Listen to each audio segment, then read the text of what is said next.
ആരാധകർക്ക് കാഴ്ച വിരുന്നൊരുക്കി മറ്റൊരു സഞ്ജു സാംസൺ അർമാദം. 110 മീറ്റർ ദൈർഘ്യമുള്ള സിക്സർ അടക്കം 4 പടുകുറ്റ സിക്സറുകൾ അടങ്ങിയ 58 റൺസ് ഇന്നിംഗ്സോടെ സഞ്ജു ഇന്ത്യക്ക് സമ്മാനിച്ചത് മികച്ച സ്കോർ. ടോസ് നഷ്ടപ്പെട്ട് ബാറ്റിംഗ് ഇറങ്ങിയ ഇന്ത്യക്ക് ശുഭ്മാൻ ഗിൽ, യശസ്വി ജയ്സ്വാൾ, അഭിഷേക് ശർമ്മ എന്നിവരെ തുടക്കത്തിൽ തന്നെ നഷ്ടപ്പെട്ട് ഒരു ഘട്ടത്തിൽ 40 റൺസിന് 3 വിക്കറ്റ് എന്ന അവസ്ഥയിലായിരുന്നു. 4-ാം നമ്പറിൽ ബാറ്റിംഗ് ഇറങ്ങിയ സാംസൺ റിയാൻ പരാഗിനൊപ്പം 65 റൺസിന്റെ കൂട്ടുകെട്ട് നേടി ഇന്ത്യയെ മത്സരത്തിലേക്ക് തിരികെ കൊണ്ടുവന്നു. രക്ഷാപ്രവർത്തനത്തിനിടെ സഞ്ജു 4 കൂറ്റൻ സിക്സറുകൾ നേടി. സ്റ്റേഡിയത്തിന്റെ മേൽക്കൂരയും കടന്ന് പാർക്കിന് പുറത്തേക്ക് പോയ 110 മീറ്റർ സിക്സറാണ് ഇതിൽ പ്രധാനം. ആ ബോൾ കാറിന്റെ ചില്ലി തറക്കുകയാണ് ഉണ്ടായത്. ടോസ് നേടിയ Zimbabwe captain Sikandar Raza fielding തിരഞ്ഞെടുക്കുകയായിരുന്നു.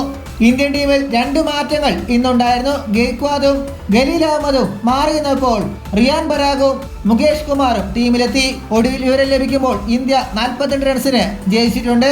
പരമ്പര 4-1 സ്വന്തമാക്കുകയും ചെയ്തു.